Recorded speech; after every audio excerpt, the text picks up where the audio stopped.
Okay, good afternoon, everybody. So today we're going to continue learning about how we pipeline the beta and deal with control hazards specifically. Just a couple of reminders again. Hopefully most of you are done with Lab 5 by now, but if not, there are going to be a bunch of people trying to help out this afternoon in the lab. And the second thing is just that quiz 3 is coming up next week. So in 004, they come up kind of quickly on you. So got to stay on top of things. All right, so we're going to start off today's lecture just reviewing a little bit of what we learned last time, okay? So the idea is that why do we want to pipeline our beta? We want to pipeline our beta in order to get better performance. And the way that we're going to do that is by making each stage of a pipeline be able to do less work. That's going to allow us to reduce our clock period. And so if we reduce our clock period but still manage to maintain a throughput of 1 instruction per cycle, then we're going to ultimately be able to improve our performance. And so that's our goal. And here we have this 5-stage pipeline which we use for our beta. And we have the 5 stages are instruction fetch, register file, ALU, memory, and write back. And you see here that you can have 5 instructions going through your pipeline at the same time. These instructions are overlapped with each other so that for any given cycle, 1 instruction is coming out unless you have some kind of hazards. And so we started talking about the idea of the fact that we do have hazards that come up. And so whenever there are any kind of dependencies between your instructions, you can either have data hazards or you can have control hazards. And last time we focused on the data hazards. Today we're going to focus on the control hazards. Okay, and so then we discussed, well, how can I go about resolving hazards? I have 3 possible strategies. The simplest one was just to stall my pipeline. And so the way that works is I basically, when I don't know the answer to something like, am I going to take a branch, or if I just need to wait for a particular piece of data to become available, then I just insert no ops into my pipeline and wait until that data is available to me, and only then proceed with my instructions. So while that's very easy to implement in hardware, what's the negative aspect of that? Is performance good? No, right? So we pay a cost in performance because our cycles per instruction goes up. Okay? The second scheme that we went over is bypassing. And so what we realized is that even though, for example, in a data hazard where you've got 1 instruction, let's say writing into register R3, and another instruction that's in the pipeline at the same time wanting to read register R3, well, I don't actually have to wait until register, the first instruction actually put the value that it produced into the register file, into register R3. I could actually make use of it from earlier stages in the pipeline so that I don't have to slow things down quite as much. So hopefully at this point, all of that sounds familiar. And then the third strategy, which we didn't get into last time and we're going to today, is speculating. And so this is what we're going to use for branches, where we're going to say, let me take a guess as to which way I'm going to go. Either, I take a guess that I'm taking my branch or I'm not taking my branch. And then if I guessed correctly, great, everything works fine. If I guessed incorrectly, then I have to make some corrections in my pipeline in order to make sure that I execute the correct sequence of instructions. Okay, so just very quickly, continuing this, just reminding you how hazards work. So here we've got this add C that's writing to R2, and the sub C is trying to read R2. And so our 2 methods of handling it that we introduced last time was, first of all, stall. The way the stall works is it says, okay, well, I start initially by fetching my instructions in sequence, but now I realize that the sub C, when it's in the RF stage and it wants to read R2, it doesn't actually have the correct data available because the add C hasn't completed yet. So we just stall by inserting these no-ups or bubbles into our pipeline until R2 is written into the register file, and then at that point, the sub-C can continue with the register file portion of the pipeline and proceed. The second way that we solved it was more efficient, and that was using bypass paths. And so, but what we said here is, well, while it's true that the add-C isn't going to write the result back into register R2 until the end of cycle 5, it will actually have finished computing the result at the end of cycle 3. So why don't I just add some hardware, some wires that connect the end of stage 3 back into my stage 2, and so I can use that as the source of my sub operation instead of what's coming from the register file directly.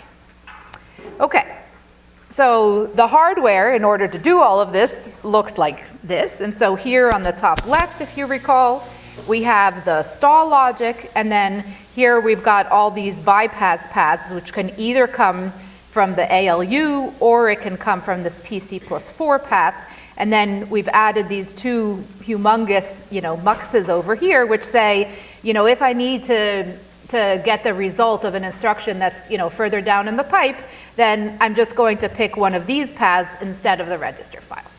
Okay? So that's a quick summary. Hopefully, all of that sounds familiar. Any questions before we move on? Good. So today we're going to move on to control hazards. Okay? So what is the problem with control hazards? We have here a sequence of instructions. It's a little loop, okay? And what this loop does is it does an addition, and then it checks if R3 is not equal to 0, it branches back to loop, okay? If that condition is not true, then we continue with the following instruction, which is the subtract. Okay. So what's going to happen in our pipeline beta? Well, we're going to start off with the add-C and the IF stage. It's then going to move down to the RF stage. And at this point, we will have the BNE in the IF stage. But now, we have to calculate what the next PC value should be.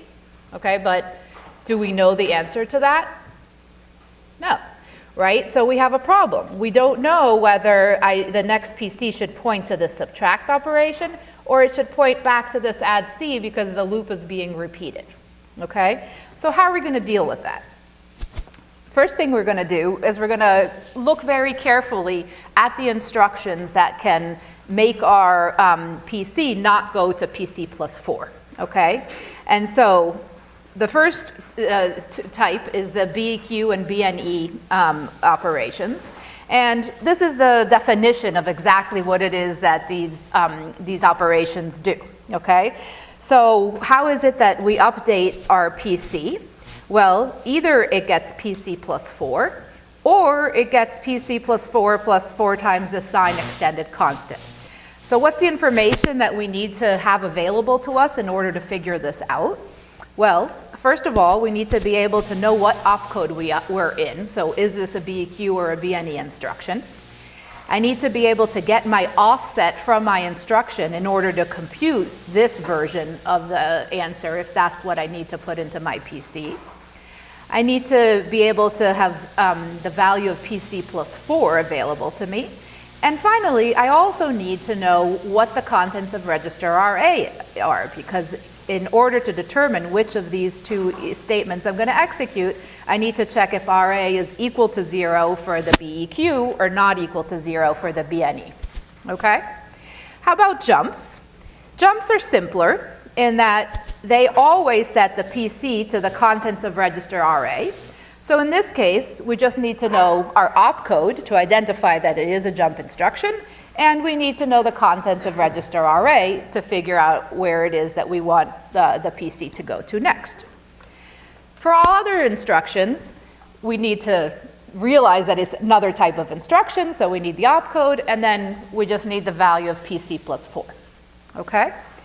So we're also going to, later in today's lecture, talk about exceptions, which also cause control hazards, but for the moment, let's not worry about those just yet.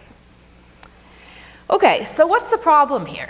The problem is that all of these things that we show here in red aren't actually available to me in my IF stage, which is when I want to calculate the next value of my PC, okay? I can only find these values out, in particular, I can't read my register until I get my RF, until I get into my RF stage, right? So I'm not going to be able to figure it out at the right time.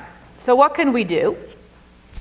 Again, we have our 3 strategies. So let's first consider how we would handle control hazards by stalling, okay?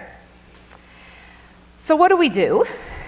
Let's say that we have this loop here, and it consists of this add C, followed by a multiply, followed by a BNE, and at this point, I don't know whether I'm going to execute the subtract next or go back to the add C, okay? So the way that a stall would work is whenever I have a BNE instruction, I simply say, well, I'm not going to know until the end, until the BNE completes its RF stage, whether or not I want to take that branch. And so I need to insert a no-op into my pipeline so that I have enough time to figure that out. And so once the BNE has completed the RF stage, then I know whether I'm taking my branch or not. And so now I can fetch the correct next instruction. Okay? So pretty simple, right? If I find out that R3 is not equal to 0, then this is a taken branch, and so I need to, this will still work because I didn't take my subtract, and instead I figured out that my next instruction is my add C. Okay, well, what about my CPI? Have I changed my CPI as a result of doing this? So in steady state, right, how many instructions do I have in my loop? Let's say this is a loop that's repeating many, many, many times, right?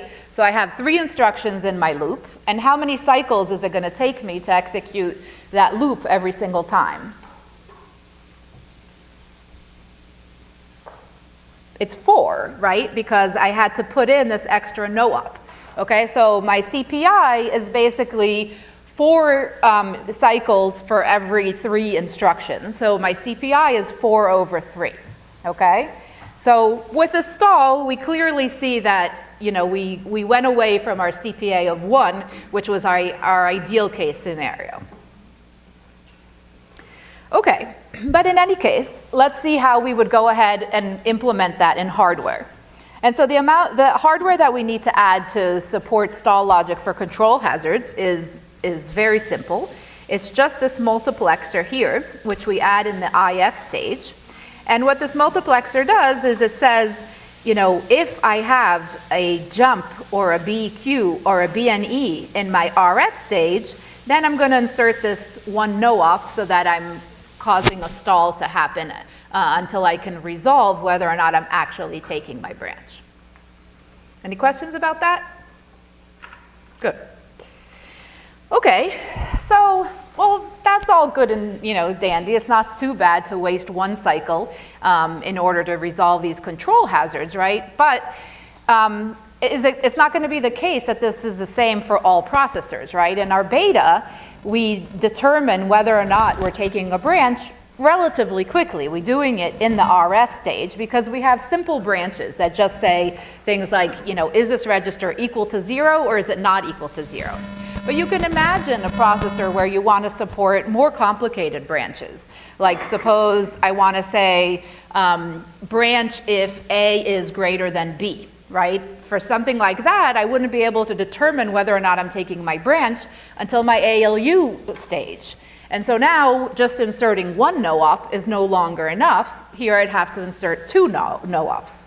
So our pipeline diagram would look something like this, where now in order to resolve whether my branch is going to be taken or not, I have to wait till the ALU cycle, and so I've inserted 2 no-ops into my pipeline, and only then do I know, okay, now the branch is taken, so in cycle 6, I'm able to fetch that add C instruction.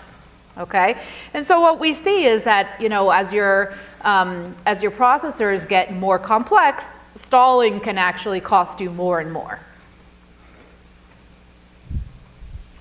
Okay, let's take a look at yet another example of a processor. Suppose that I have more than 5 pipeline stages, and here's an example of an ARM processor which has 8 stages, and 3 of them are used for the instruction fetch, okay?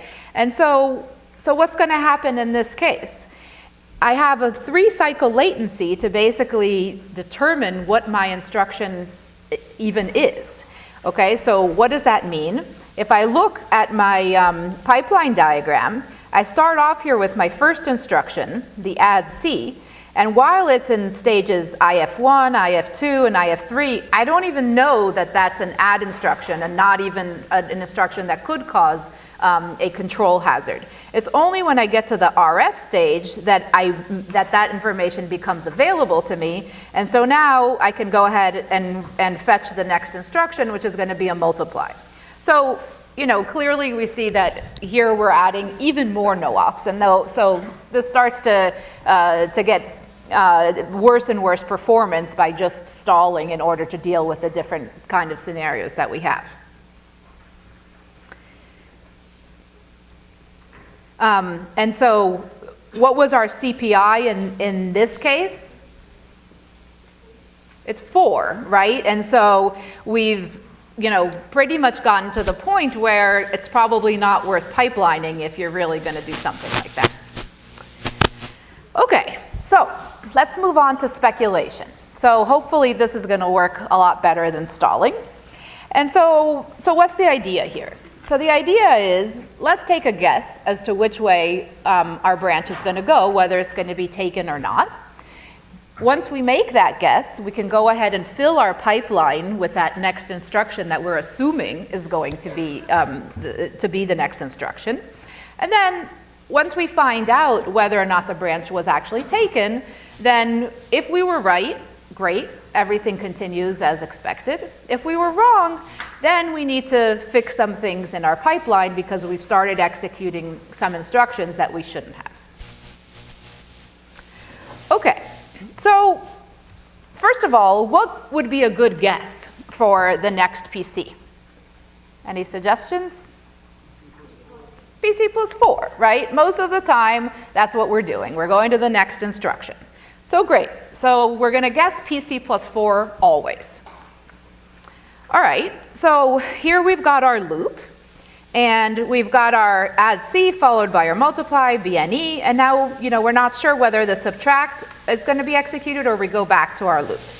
So let's look at our pipeline diagram in this case, okay? We're assuming that our guess is always PC plus 4, which means that after my BNE, I'm going to fetch my subtract operation, okay? And so I have here in cycle 1, I fetch my add, cycle 2, I fetch my multiply, then my BNE, and then my subtract, okay? If my branch was not taken, then all is well, right? I didn't lose any cycles, and I did in fact want to execute the subtract next, so we're good, right? Well, what happens if that's not the case? Well, so this is just telling us that we don't actually know yet whether or not we're taking it, so we're going to guess that we're going to take the subtract. And we guessed right, so great. Now, if we guessed wrong, what happens? Well, we put the subtract into our IF stage, and now we need to get rid of it, okay? So what we're going to do is once we've resolved this BNE at the end of cycle 4, we're going to say, uh-oh, you know, we actually are taking the branch, so I shouldn't have selected PC plus 4, so let me get rid of that instruction that I stuck in my pipeline. And so now I stick a bunch of no-ops in there, and I fetch my add C, and everything continues okay. All right, any questions about that? All right. So what does that look like in hardware?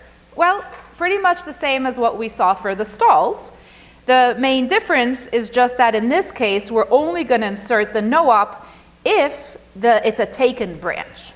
Okay, so instead of as soon as you have a match for a jump or a BEQ or BNE opcode, inserting that no op. Now you're only inserting that no op in the case of a taken branch.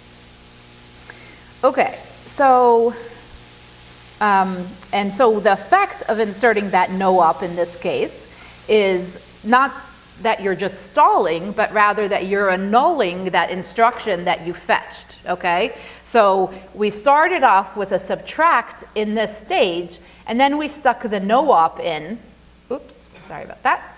And so the no op is essentially saying, you know what, even though I fetched the sub instruction, it's not actually going to do anything because I'm not going to let it get any further down in my pipeline, right? It hasn't had any side effects yet. It hasn't written to any registers, it hasn't written to memory, and so just the fact that I fetched it won't actually change the behavior of my processor.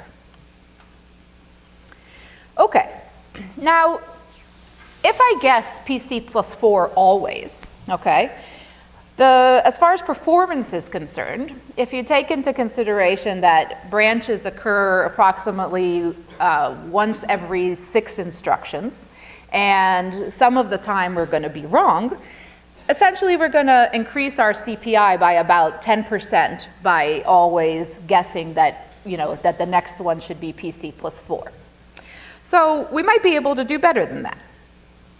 Okay, and before we get into how we might do better, imagine a scenario, once again, where we have a more complicated processor, right? So in this Intel processor here, it takes 17 cycles before you determine whether or not you're actually going to take that branch or not. So imagine if you had to lose that many cycles just because your processor can't figure that out, until very late. So it's not most often the case that it's like our beta where it's just taking us 1 cycle to figure this out. Okay, so what do we do to solve this? What modern processors do is that they actually try to predict the direction of the branch. So they don't just always say PC plus 4.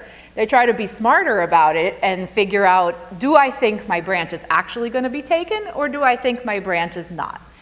And it turns out that it's actually not that hard to do it, and we are able to build branch predicting logic that does really, really well, almost 99% of the time it guesses correctly. So let's think about that for a second, right? So if I have a loop, for example, what do I know about that branch instruction? Is it branching forward or is it branching backwards?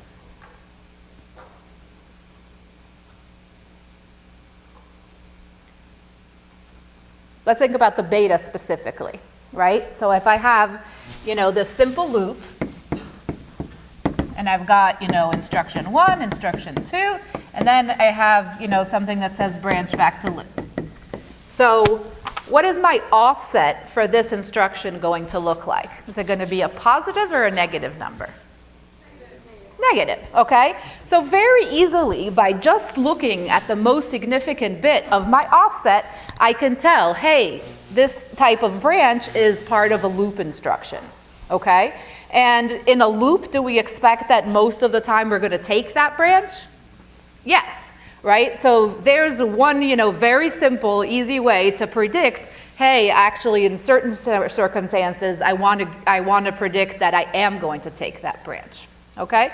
And there are other such examples as well. Another thing that processors use is history of what's happened in the program in the past, right? So if it's the case that I have a branch that I previously did not take, it might be a good guess to say, hey, next time I pass through that same instruction, I'm also, going to predict that I'm not going to take it. Okay? And so it turns out that we are actually able to build very effective branch prediction logic, which does quite well. And so the result of that is that we're guessing correctly most of the time. And so we only have to undo things in a very small percentage of the time. Okay, so there is another approach, though, to dealing with to dealing with these, what we call branch delay slots, okay? So in the beta, we have a single branch delay slot because it's taking us, we have to complete the RF stage before we know whether or not the branch is taken. And so there have been proposals in the past, and in fact, this was used by the MIPS processor, which said, let me change my instruction set architecture and let me be smarter about how branches work, okay? And what they said is, let me just assume that the instruction immediately after the branch is always executed, right? So what did I do here in my loop? I rewrote it, right? My loop was actually add C followed by a multiply followed by a BNE. And I went ahead and I put the multiply after the BNE with the assumption that this multiply always gets executed, regardless of whether the branch is taken or not, okay? So now, what happens, if I look at my pipeline diagram, I come along here, I've got my add C, I've got my BNE, I've got my multiply, which is always executed, and at this point, my BNE is now in the RF stage, and so now I know whether or not I'm branching, and so I can determine that my next instruction is my add C because I am taking the branch, okay? So, this is another strategy. It seems like it's got some advantages because we didn't have to install any no-ops, right? So certainly it is the case that if you find ways to fill in these branch delay slots, then you might get decent performance. But there's a lot of cons to this as well. So the first thing is that it actually turns out that approximately 50% of the time, you're not able to fill in those branch delay slots. In addition, as our pipelines get longer and longer, it means you have more and more of these branch delay slots to fill, and so that process becomes harder and harder. And in reality, what we've actually seen, which is what we just discussed before proposing this not so good solution, is that branch prediction in reality works really well. So once again, we're in a situation where we proposed, and this was actually something that was done in real processors. The proposal was, let's change the instruction set architecture in order to deal with our problem. And actually, we've learned since then that that was not such a good idea. Okay, so we've got here your good old friend telling you once again, do not change your instruction set architecture, because generally you will find that that's not the right solution. Okay, so we've dealt with branches. Now we're going to move on to exceptions and interrupts. So if you recall, when we went over the unpipelined beta, there were two things that had to happen if an exception occurred. So the first is that we had to remember where it is that we were in our program when the exception occurred. And so we have to save our PC+4 value into some register. And we use a special register called the XP, which stands for exception pointer, to save that value, okay? Now we go off and we execute, the appropriate operations that deal with whatever kind of exception that it is that we had. So if we have an illegal operation, we do one thing. If we had some other kind of exception, we go to another piece of code. But the idea is that this is what we want to have happen.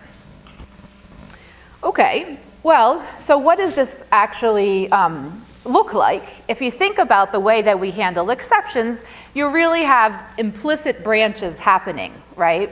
What we're doing is we're branching to the piece of code that's going to handle your exception, okay? And so once again, this causes a control hazard, and we need to figure out how is our pipeline beta going to deal with this.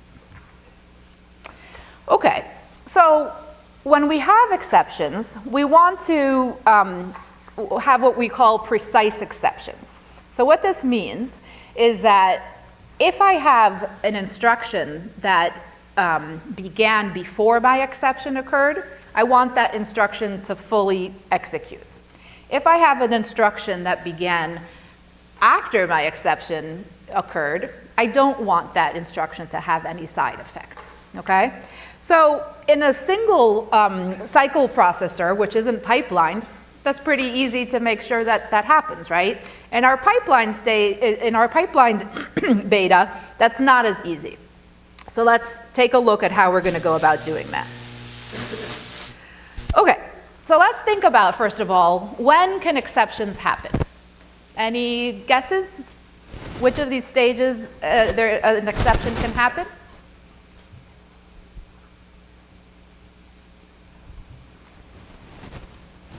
So suppose in my RF stage, I read my opcode, and it turns out that it's not an opcode that I understand, right? The way that we handle that is with an exception, okay? So here we have an example of an exception that occurs in the RF stage, okay? Suppose I have another type of problem, which is I decide to, accidentally divide by 0, okay? This exception is going to occur in our ALU stage. Any other kinds that you can think of?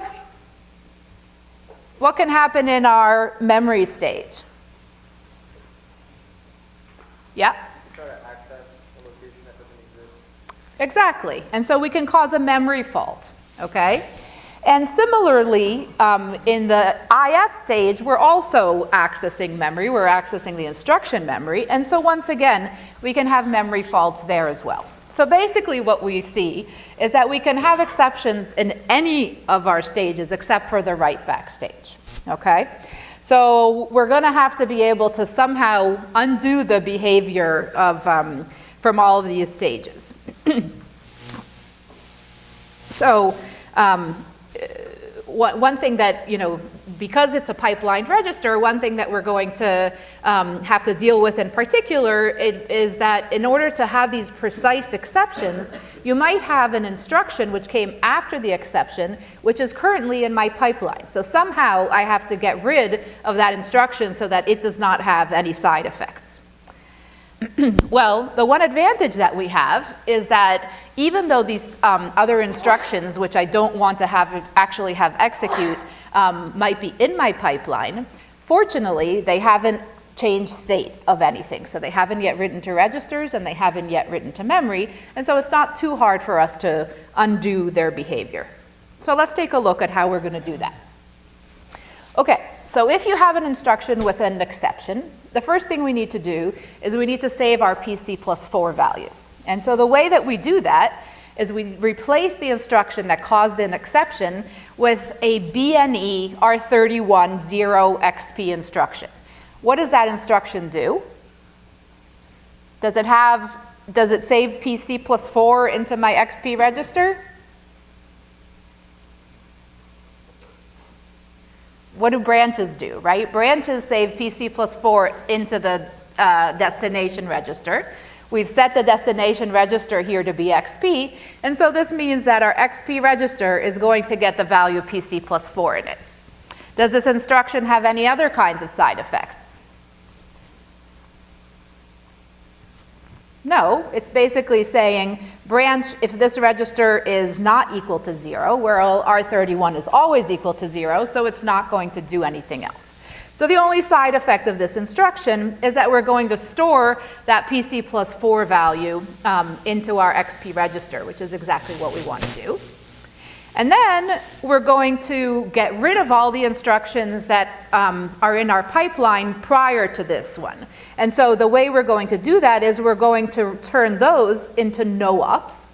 One other term that you'll often hear about that is this called flushing the pipeline. So you basically get rid of everything before it by turning them into no-ups, and so those instructions don't actually get executed. And then you have to set your PC to go to the correct exception handler so that it executes the right piece of code. All right, so here's an example.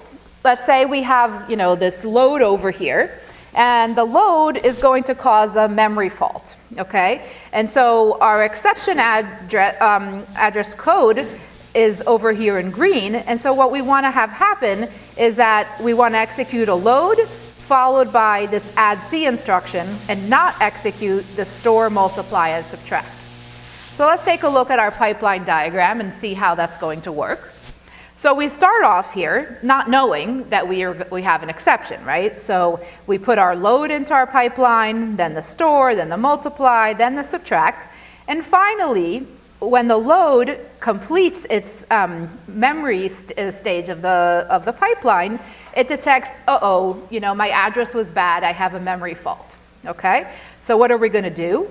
We're gonna replace this load with a BNE instruction, and all the previous instructions are gonna be replaced with no ops, and then we're gonna make our PC point to have the address of the code that needs to handle this exception. And so it's going to fetch that add C next, okay? So this is how we're going to go about dealing with exceptions. So what does our hardware need to look like in order to support that? Well, now instead of just injecting, a no-op up here, we have to be able to select either we inject a no-op or we inject this BNE R310XP instruction. And because we said that our exceptions can happen anywhere in our pipeline, we said it can, except for the write-back stage, we have to include these muxes in the IF, the RF, the ALU, and the memory stage, okay? And the way that what our control logic is going to do is it's going to force a BNE into the instruction in the current that caused the exception, and then it's going to insert a no-op for all preceding instructions. Okay, now suppose that I have, in my pipeline something that looks like this, where I actually have two exceptions. Is my solution for handling exceptions going to work? Well, let's take a look, okay? What happens here is I have a load, which is going to cause a memory fault, and I also have some illegal opcode here, so I don't even know what this instruction is, all right? If I look at my pipeline diagram for this, initially, it's like before, where I put my load into my pipeline, I put this question mark into my pipeline, I put the multiply into my pipeline, and now what happens? At the end of cycle 3, I detect that this is an illegal opcode, okay? And so it's going to tell me, wait, I want to replace that illegal opcode, the instruction that caused the exception, with a BNE, and I want to replace all instructions before that with a no-op. And then I'm going to go and set the PC to the code that handles illegal operations. So we start off and we do that. We change this question mark to BNE, we change the multiply to a no-op, and we make our PC fetch this XOR C, which is the handler for illegal operations, okay? And now we continue along in our pipeline and we get to the load being in the memory stage. Now we find out that, hey, the load actually causes a memory fault. So it too has an exception. So what's going to happen? Now we're going to replace this load with a BNE instruction. We're going to replace all the instructions before it with a no-op, and we're going to have our PC fetch the code that deals with exceptions in this case, which is the code that's at X address. And so even though it turns out that in this particular example, we detected a fault or an exception that was coming from an instruction that's further down in our, that came after our load instruction, which is the one that we actually want to deal with, our pipeline solution is still going to do the right thing, okay? So we're still going to manage to end up with, we get rid of all instructions from the load on, and the code that we're going to execute is the code that's associated with the exception that occurred on the load, which was our first instruction to have an exception. Okay? Yes? Do you also get rid of the code from the illegal op? Yes. So basically, it was inserted here at first when we first thought that that was the only exception that we had. Okay? So if there wasn't an exception in the load, then basically we would have continued executing this XOR C code followed by the sub C and so on and so forth. And we would have completed executing the code that has to do with an illegal operation. But because we actually found that, hey, the load actually comes first and it had an exception, we want to make sure to handle that first. And so we get rid of this and we replace it with these instructions in green, which come from the X adder code. Except what's going to happen after I handle that exception? What's going to happen after I handle that exception is that I'm going to go back to the instruction after the load. And so then at that point, I would say, oh, this is an invalid opcode, and now I would handle that exception. Okay? All right, how about interrupts? So suppose I have, a load followed by an add followed by a subtract, but between my add and subtract, I get an interrupt. How do we want to deal with this? So it looks pretty similar.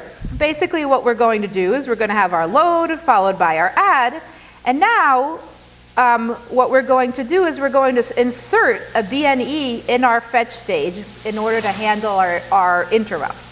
So essentially, it's just like an exception in your IF stage, okay? So this becomes a BNE, which puts our PC+4 value into our XP register, and then we go and we fetch the code that's associated with interrupt handlers, and so we go ahead and we execute that. When we're done with it, we go back to PC+4, and so we'll continue executing with the subtract. Okay. So now our hardware for handling exceptions and interrupts. Well, it's basically the same as what we had before. It's these exact same muxes that we need in order to handle interrupts. Really, the only one we need for the interrupts is this one up here, which is going to put the BNE in the IF stage. Okay, so we already have all the hardware that we need. And so basically the only thing, so how is it that we handle interrupts? We're just going to put this BNE in this case and then proceed the same exact way as we did before. All right, so at this point we're done. We have our final 5-stage beta with solutions for all of our data hazards as well as our control hazards. And so just to remind ourselves of what are the pieces that we had to add in. Well, first of all, if you have data hazards, you have one of two solutions, right? The stall hardware over here says don't let anything be loaded into these 3 registers. And so if you want to do a stall, then my pipeline basically just freezes until the point where I have the solution. I know, the piece of data that I needed was written into the register file, at which point this stall signal will no longer be 1, and then my pipeline will continue. If I have the bypass, then I use these bypass paths in order to read my register from earlier stages of my pipeline, rather than having to wait until it gets written into the register file. So those are data hazards. For our control hazards, we first speculate that we're going to always execute the instruction that's at PC+4.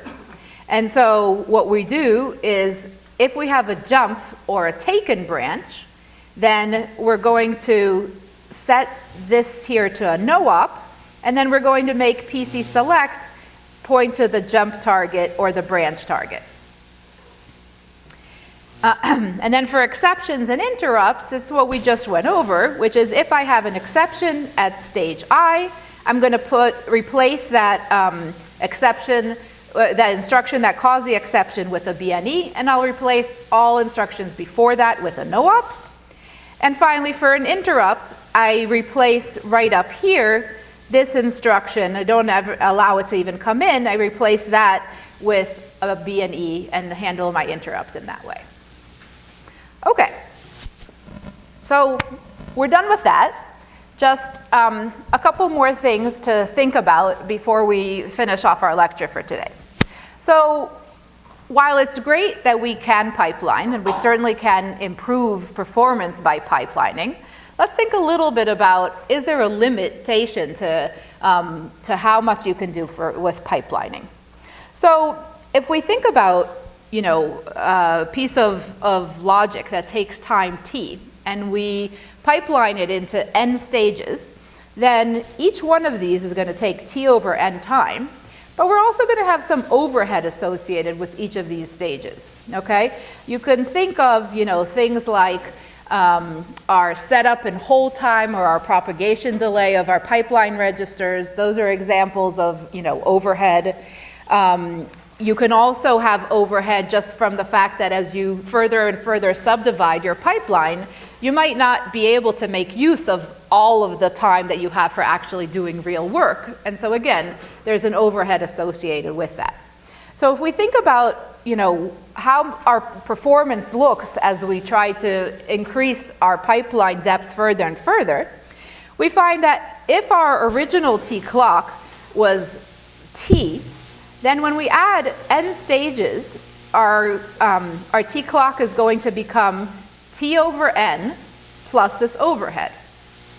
Well, as n goes to infinity, or just becomes very, very, very large, this term goes to 0, and so our speed up is still limited by our overhead. So our speed up becomes t over the overhead. In other words, we can't just always continuously get speed up regardless of how much pipelining we add. And so what we find is that eventually, if you continue to add more and more pipeline stages, you start to have diminishing returns. And in fact, this plot over here kind of gives you a good sense of what that looks like. So we have 4 things that are shown here on this plot. The first is power. So what we see is that power jumps dramatically as we increase our pipeline depth. Okay, so that's one thing we definitely want to keep in mind. The second line here is our frequency. So this is actually a good thing, which is we're able to run our processor at a higher and higher frequency. And so that's what we want. The third thing is our performance. Well, what do we see in our performance? We see that at some point you get past the pipeline depth where your performance kind of evens out and you're no longer benefiting from going deeper and deeper, okay? And the other negative thing that happens is that our CPI, while it doesn't grow a lot, it does still grow every time we make our pipeline depth larger. And so we want to keep all of these things in mind as we're designing our processors and thinking about, what level of pipelining should we actually support in these processors, right? So just to summarize, the advantages of having additional pipeline stages is that we can operate at higher clock frequencies. Of course, that comes with a cost, because the more pipeline stages you have, the more bypass paths, the more control logic you have, it becomes more expensive.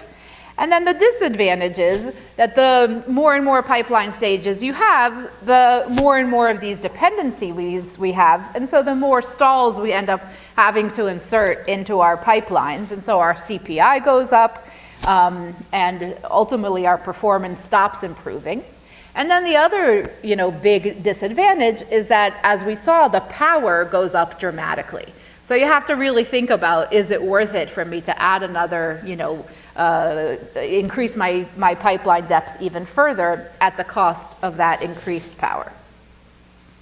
Okay, so just to finish off today, we've introduced basically all of the logic that's necessary in order to support a 5-stage pipeline beta.